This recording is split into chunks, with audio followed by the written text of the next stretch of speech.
Hi everyone, this is your last physics lesson with me. After this, I'm deciding what grades you're going to get today at A level. So I set you a task, which was to go through the Unit 3 paper that I gave you with the results all in it. You needed to watch the walkthrough, the introduction to the video, in order to be able to access all of it, because I deliberately missed a number off. So I'm going to go through. I'm going to go through it quite quickly, and I'll do it. I'll do it as clearly as I possibly can. Not going to. There's certain areas I'm just going to skip over quickly because I think everyone can already do it.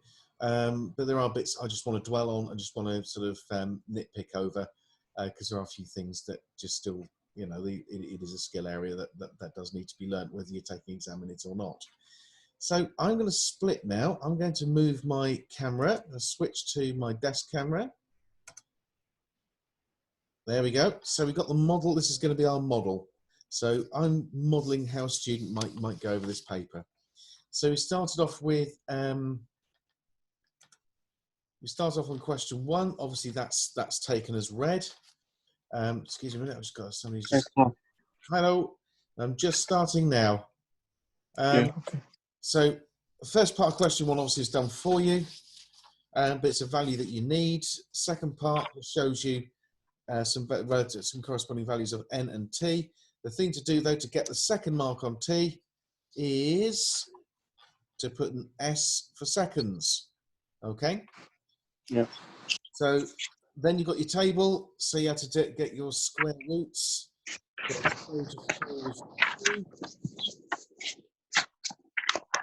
Oh dear, I'm just going to turn your microphone off, Hang, because it's making a lot of noise.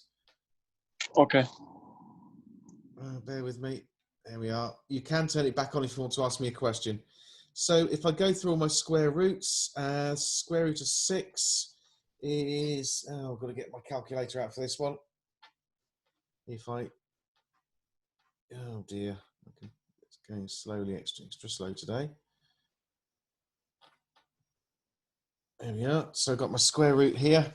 So if I want to work out the square root of 6 is I'd say 2.4. Square root of 8 is 2.8. Square root of 10 is 3.2. Square root of 12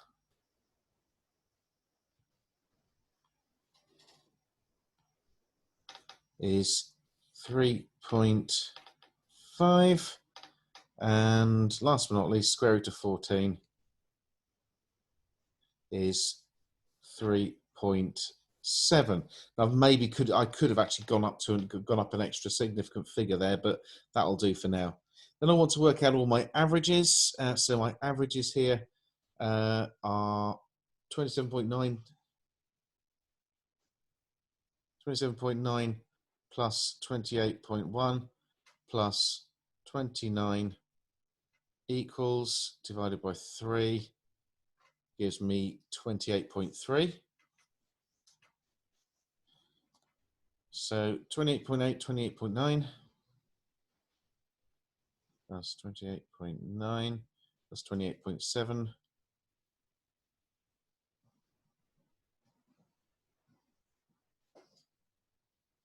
28.8, 30.2 twice,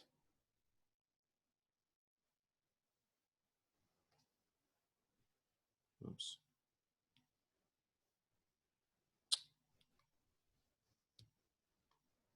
plus 30.2 plus 29.4.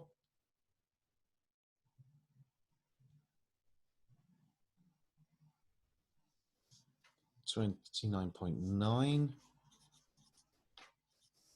and you got 30.4, and so on. 31.2 plus 30.4 plus 30.8 equals, divided by 3 gives me 30.8. Then got the next one, which is 31.4 plus 31.5 plus 30.8 equals 93.7 divided by 3 gives you 31.2. And last but not least, 31.5 plus 31.2 plus 32.3 equals, divided by 3 is 31.7. Okay. Then so that's the time for 10 oscillations. So then you've got to work out the time period in seconds. So it's been done once, twice, 3 times to get an average. And so you just divide it by 10. So that's 2.83, 2.88, 2.99, 3.08, 3.12, 3.17. So you've actually increased your precision by an order of magnitude. Then plotting your graph. So when you plot your graph, again, we're thinking about our axes. So it's square root of n on the x-axis. So that's going to go from 2 to 3.7. And you've got t on the y-axis. That's going to go from about 2.8 up to 3.2. So if we think about the x-axis first, we know that we're not going to go below 2. So let's not go below 2 on our graph. Do bear with me, I'm just going to adjust my camera a little bit. There we are. So we're not going to go much above 3. So we go 1, 2, 3, 4, 5. That could be 3. And so 3.2 is about there. So suddenly you've got a pretty good scale.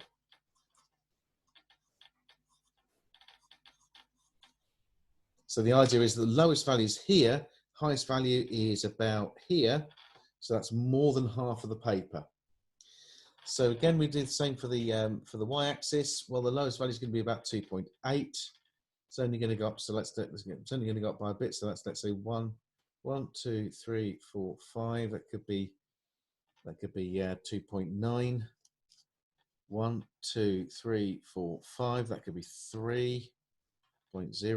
1, 2, 3, 4, 5. That'd be 3.1. And they got 3.17. I've made a mistake here, and it's a very common one. So I've made a mistake, I've just realized, because I've been reading the wrong values. I know that I'm going to go between 2 and 3.7, so that wouldn't fit, because that would be 3.6 there. So I've got to rethink that.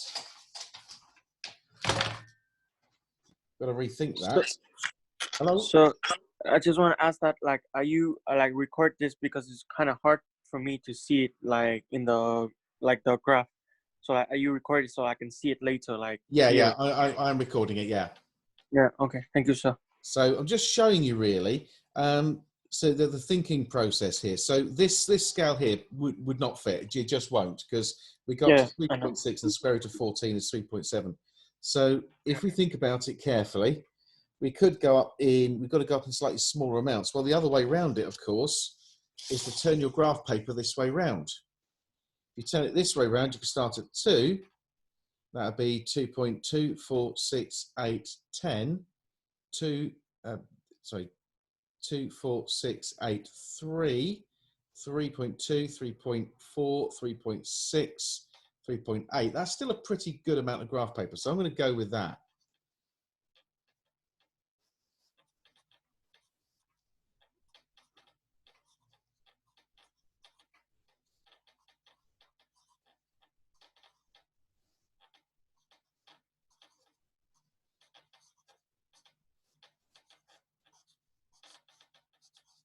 So that's my square root of n.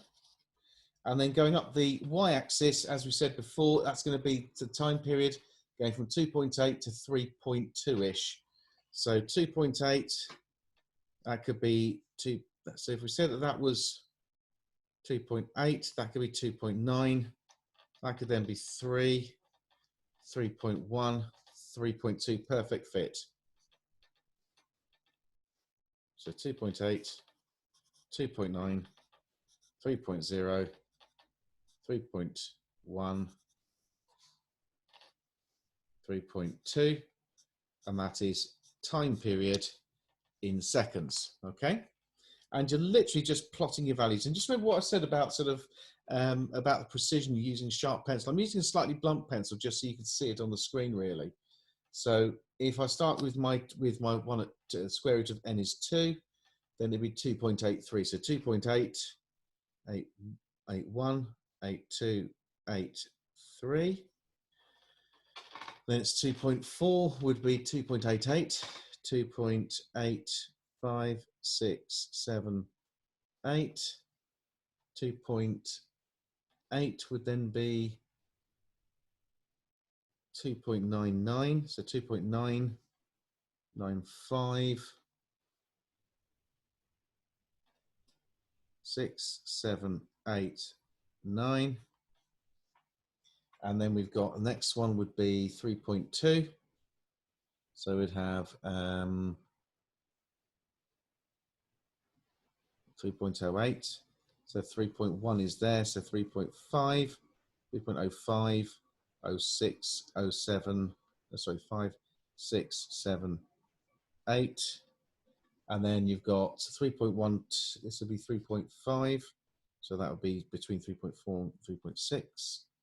So that would then be 3.12, so 3.1, 11, 12. And then 3.7 would be about here, halfway mark, and would be 3.17. So 3.1, 2, so 3.15, 6, 7. And you always want your 30 centimeter ruler for this one. So if I demonstrate it,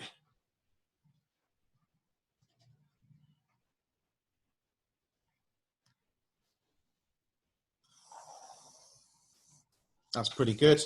1 point below, 1 point above, another point above, below, another point above. So the points above and below the line are spread out. So that's not a bad graph. That'll do nicely. So the next thing it says is I need to draw my straight line of best fit, which I've just done, and determine the gradient of y-intercept.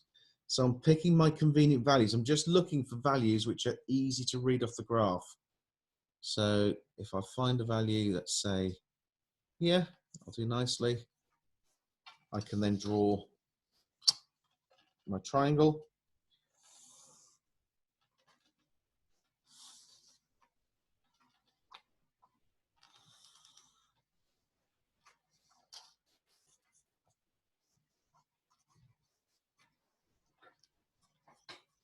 So my y1 value goes right up to the dark line there, so that's 3.15. My y2 is 2.85. My x1 value is 3.62, because it's just one line beyond there. And my x2 value is 2.1. So when I come to calculate my gradient, must always quote my values on the gradient first. So y1 minus y2, 3.15 minus 2.85, divided by 3.62 minus 2.1. Okay, so that then gives me a nice value. I get my calculator back out.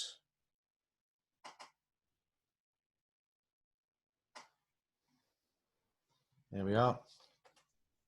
So we start off with 3.15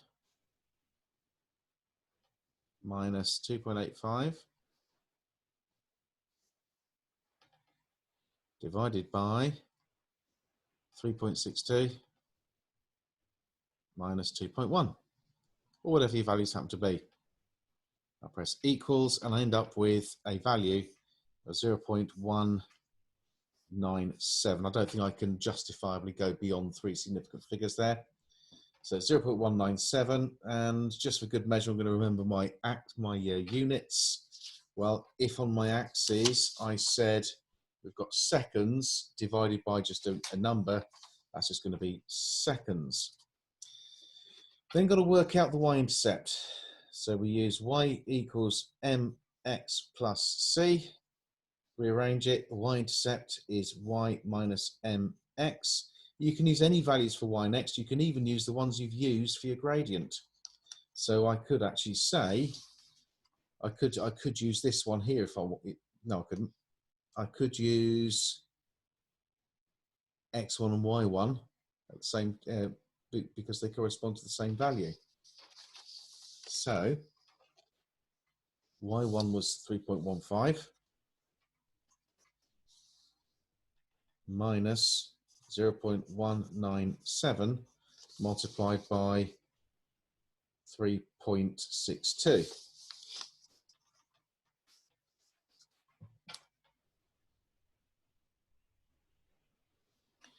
So you just use it in on the calculators there. 3.15 minus, now because this type of calculator I do have to use brackets here, 0.1997 multiplied by 3.62. And we end up with a y-intercept of 2.44. So that then gives us a y-intercept of 2.44. So we just make sure it's written down here.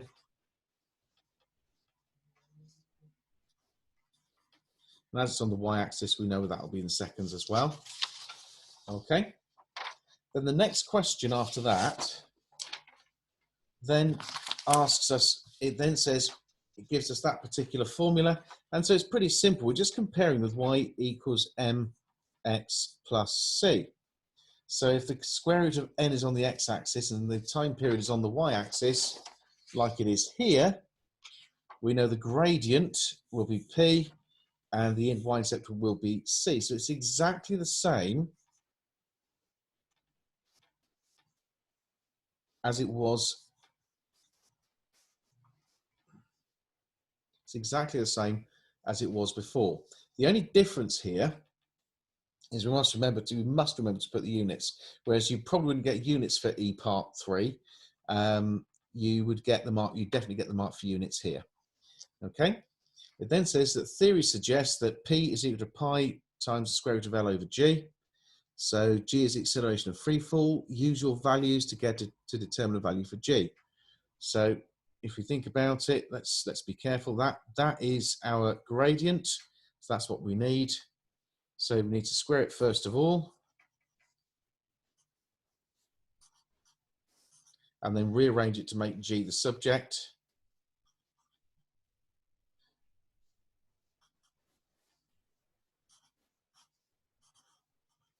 And then we just plug the numbers in.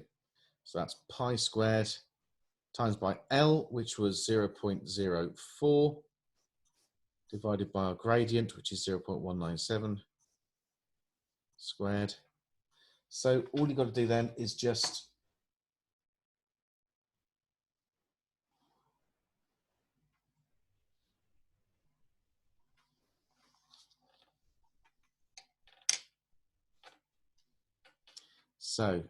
we've got to start off with pi squared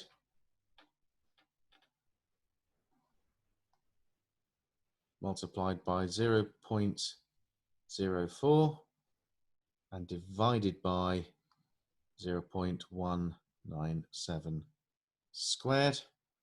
Should give me a reasonable value of 10.2. And that's a reasonable value. And we know that would be meters per second squared. You could work it out from the units of L and the units of the gradient, but actually by the time you've done that,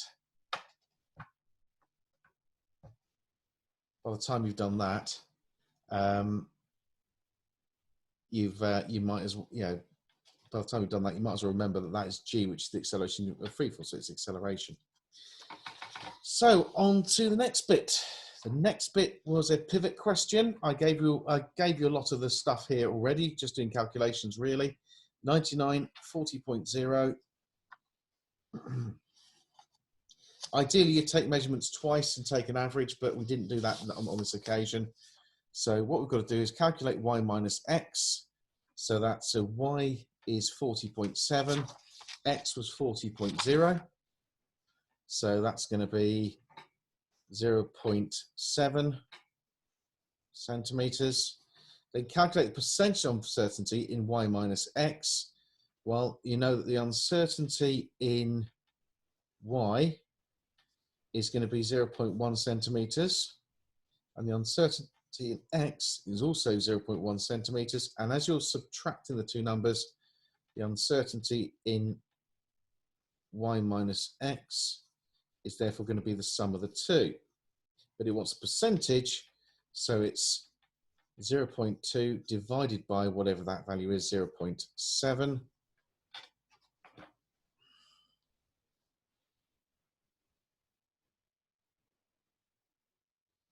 So it's 0.2 divided by 0.7 equals 0.28 or 0.2857, so it's 0.29. So that's going to be 29%. It's quite a large uncertainty.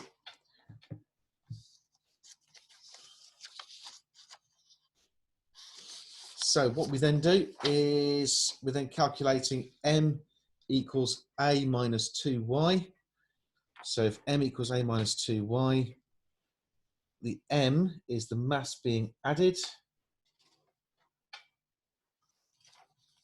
Just double check.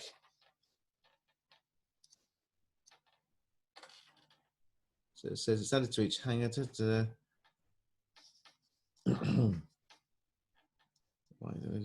Record y.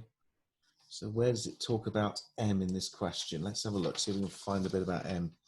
Yeah, balance meter rule determine the mass. You've been provided with meter rule. So the distance between the centre of the hole which the house hanger supports is x. So somewhere there's going to be some mention of what m is. So measured it once. Here we go. Here it is. It's right up here, 10 grams. So we're going to have 10 multiplied by a minus 2y, where a was the original length, which was 99.0, minus 2 times y. Well, y is 40.7.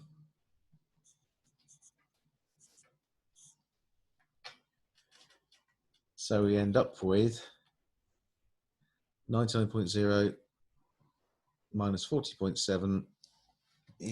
Let's do it properly. Struggling with my mental arithmetic today.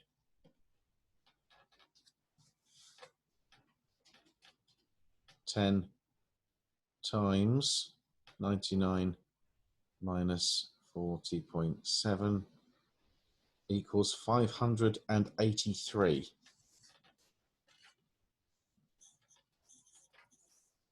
Now, I'm going to say that that would be like that, 583. And the reason why I'm justifying three significant figures, as all the values used were to three significant figures. Okay. So then we do the same thing again, but this time with another value of x, of y minus x. So y minus x here, my alternative value of y was 41.5. So if that was 41.5, then the y minus x is going to be 1.5 centimeters. So that's going to have a much smaller percentage uncertainty. Calculate this value here, m equals a minus 2y. So that's going to be, this time m is 20. Multiplied by 99 minus 41.5.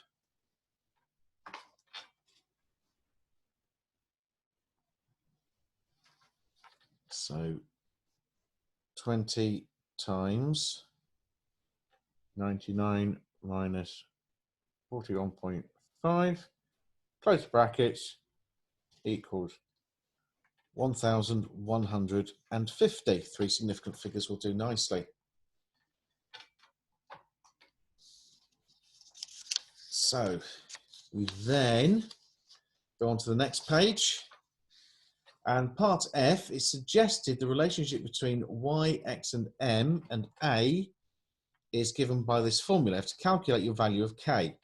So to rearrange it, you know your value of k is going to be y minus x over the mass times a minus 2y. Well, done that correctly? I haven't done this correctly, have I? Because it's 2y. I don't think so. Yeah. That should be 81.4. So when you've made a mistake, you don't go over it like that. You put a line through it and you recalculate it. So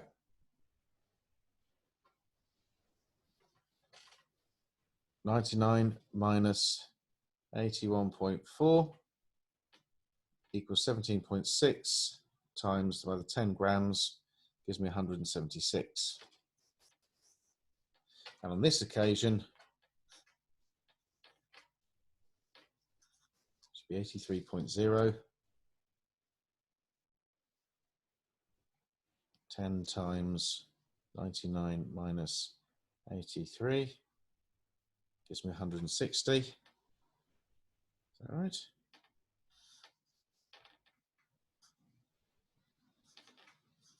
Double check. No, I've done that wrong because that should be 10. So I'll do that again. 20 times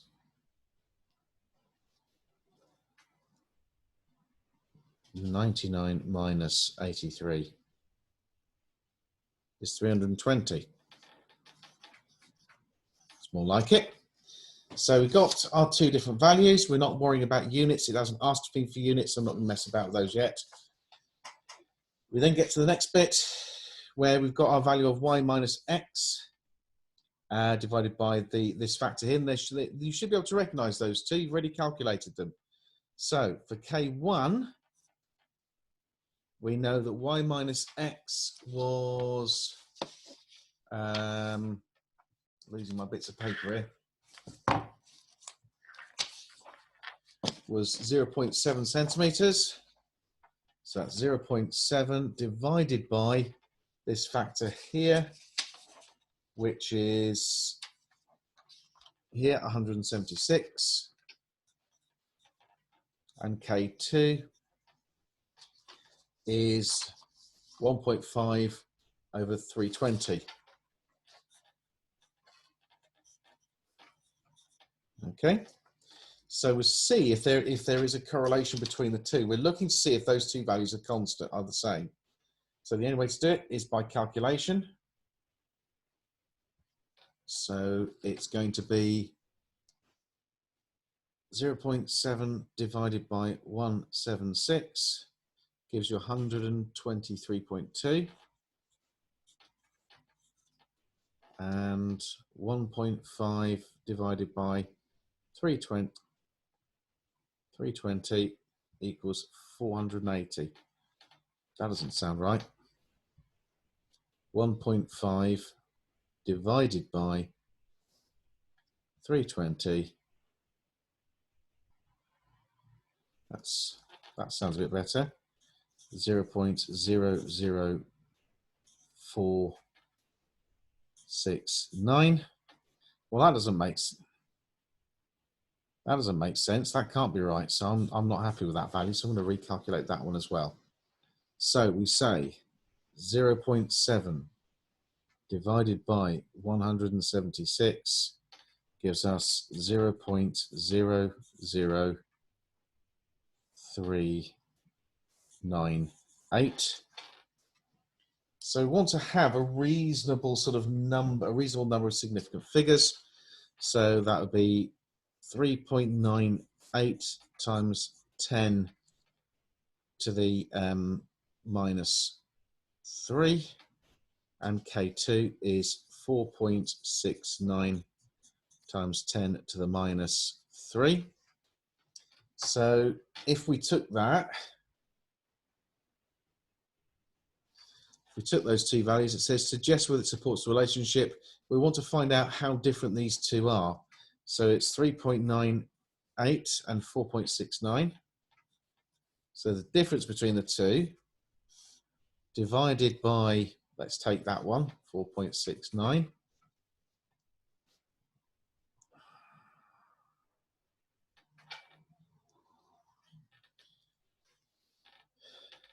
So we start with the calculation, 4.69 minus 3.98, close brackets, because they look very different. We want to see how different. Divided by 4.69 would imply about 0.151, which is approximately 15% error. They're 15% off each other. Now, under ordinary circumstances, you would say that that would mean they probably weren't. But then you remember that one of the values here, the uncertainty in y minus x over y minus x, the percentage uncertainty, is approximately equal to, now you go back to your beginning, your percentage uncertainty is about 30%.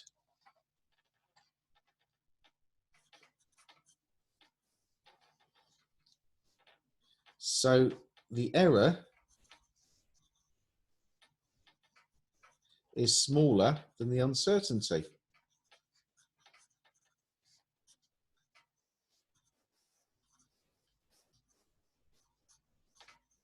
So it could be true.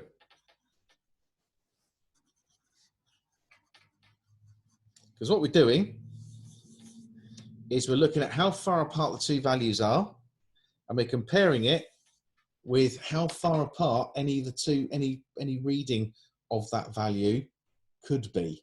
And you can see that actually they're actually much closer together than they could be. So they could be anything up to 30% out. So anything below 30% here is going to justify the is going to support the theory.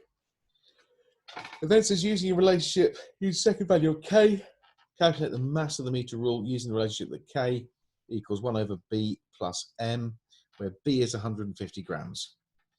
So want to find out what m is. So all we're doing is we're rearranging. So b plus m equals 1 over k. So m equals 1 over k plus, minus b. So k here is 4.69 times 10 to the minus 3. So,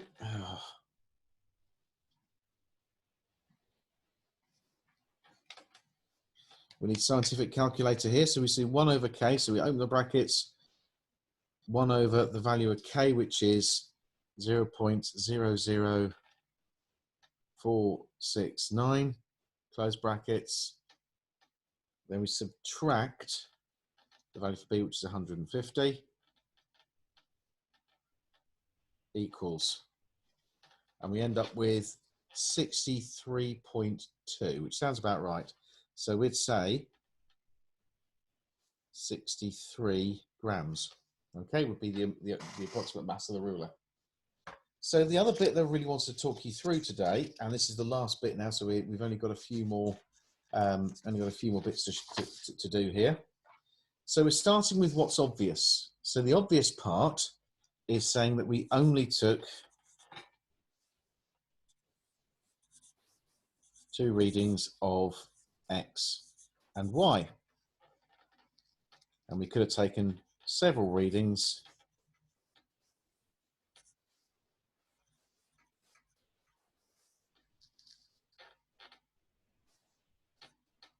X and Y, and the mass, of course, will include that. And here we take several readings over a range of masses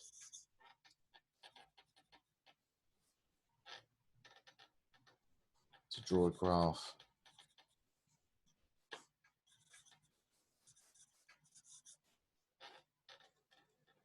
of of, well, if we want to draw a graph, we'd want to draw a graph of the two things that are reciprocal. So if I go, I'll look for my formula again, which is sort of disappearing rapidly into a black hole. So we could draw a graph of y minus x and a minus 2y.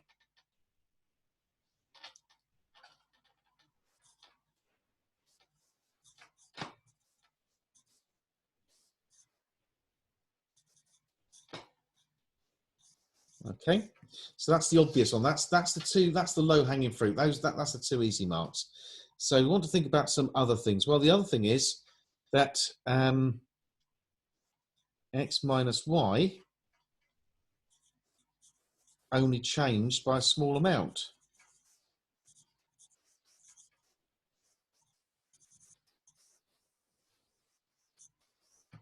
Okay, it only changed by small amounts. Okay, so if it only changed by small amounts, it means that you can't really get a decent trend. So what we need to do is take readings of x and y, over a larger range of masses.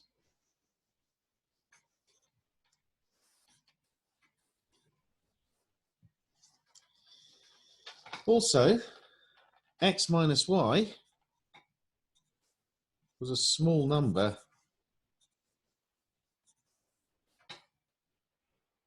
which implied a large percentage error or uncertainty. Okay, so how would we go about that one? Well, what we'd want to do here is really think about is again use a larger range of masses. So use heavier masses. Okay. Another one that would be a problem, I think, would be difficulty measuring x and y.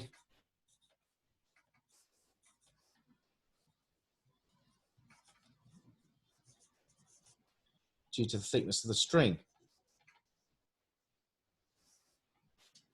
Okay. Because you're hanging weights, you're hanging masses, and you're hanging the ruler by a bit of string. And that string's got a certain thickness, which makes it very difficult to measure the exact position of it.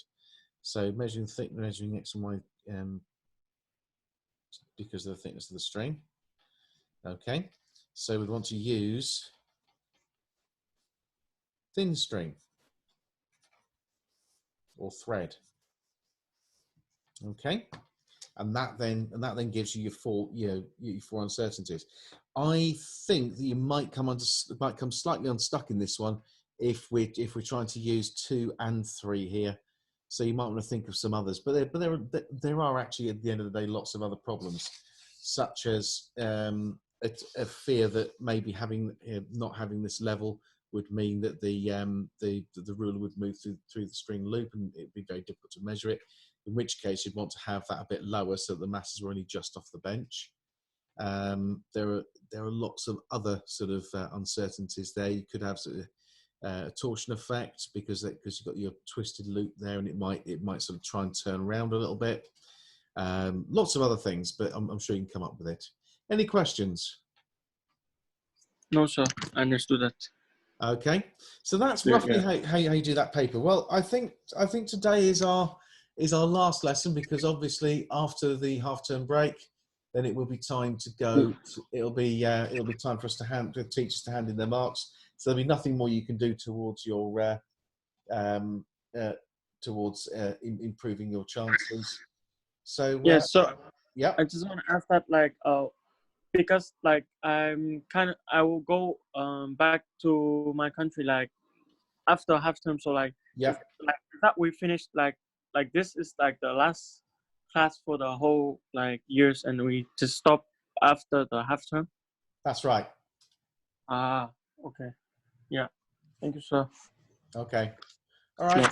All right. All right. Take care of yourself. Take care of yourself, you and do keep in touch with the school. Let us know how you're doing. Yeah. Okay. Thank you, sir. See you, sir. Okay. Take care. Bye. Bye. Bye. Bye.